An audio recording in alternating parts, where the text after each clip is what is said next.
Deacon, what's Bible for? The Bible says... The Bible says love. I like to all them stories and songs from the Bible. And what's the Bible teach us? I believe what the Bible teaches. Because it's in the Bible. There are experts on the Bible.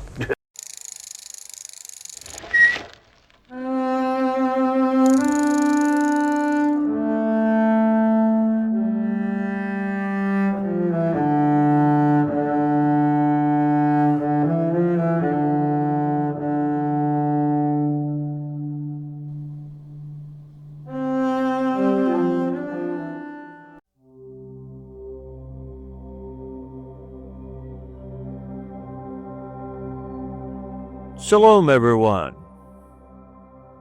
Have you ever reached the end of a book or movie and felt like something was missing?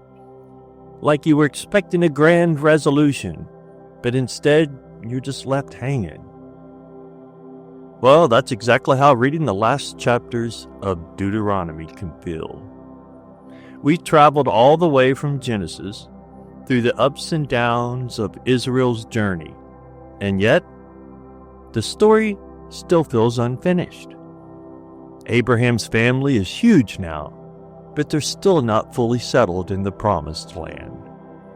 The nations of the world haven't yet discovered God's blessing, and to top it off, the Israelites just keep making a mess of things.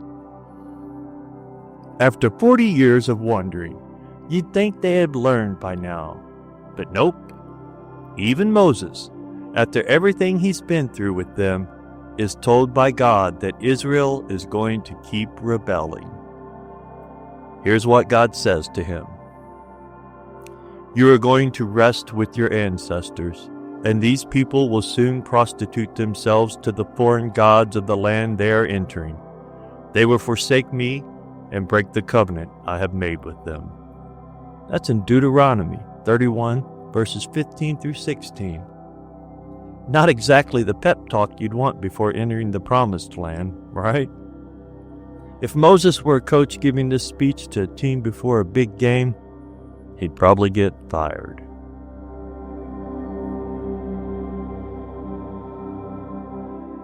But here's the thing. This is all part of God's plan.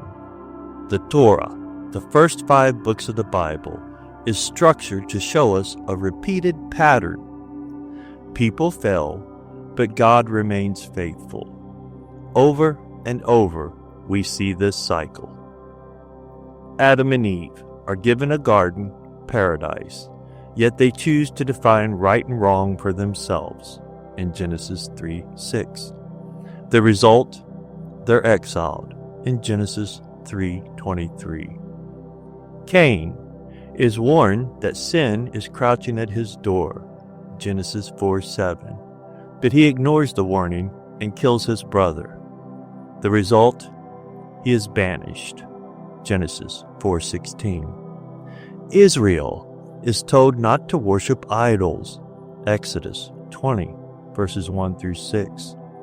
But before Moses even comes down from Mount Sinai, they built a golden calf, Exodus 32. It's almost like humans just can't help themselves. And that's exactly the point. The Torah doesn't end with Israel's triumph. It ends with Moses predicting their failure. But here's where things take a turn.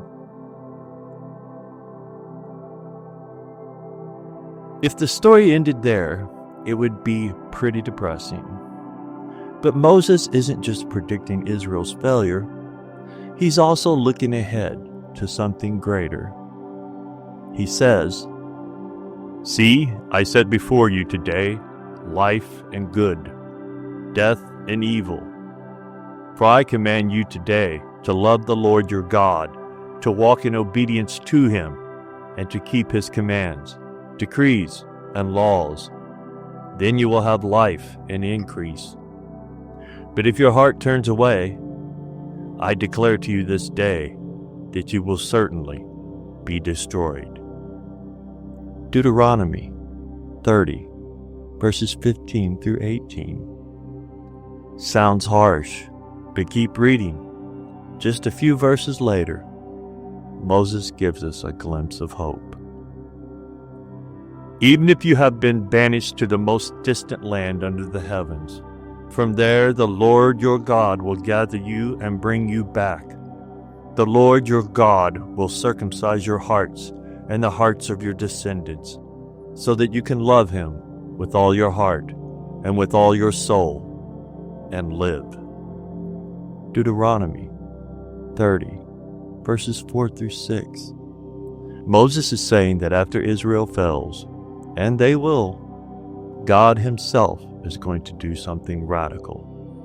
He's going to transform their hearts, because the real problem isn't just bad behavior. It's the condition of the human heart.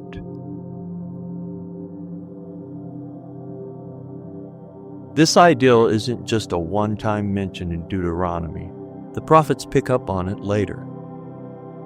Ezekiel, I will give you a new heart and put a new spirit in you.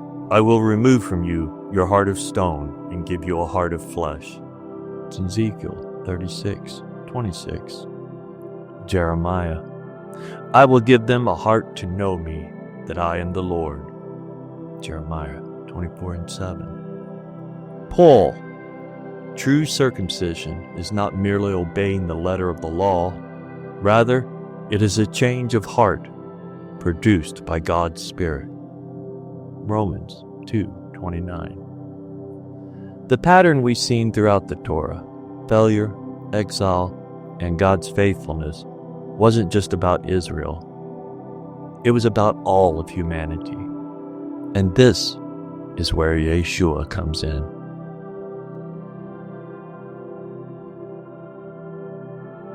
Yeshua did what no one else could do. He obeyed God perfectly. He loved God and others in a way Israel was always meant to.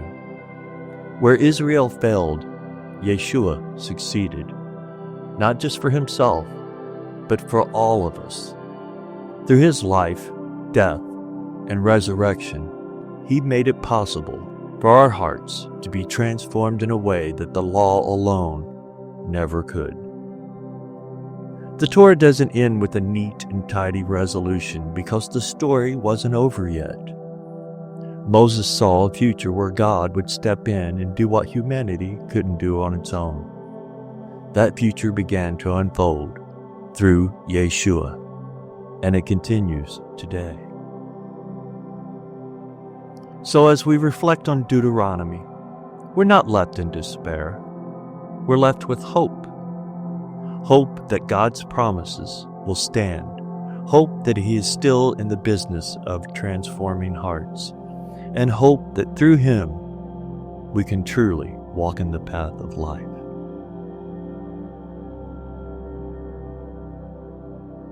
Thanks for joining me here today, my friends, my family. And until next time, Shalom.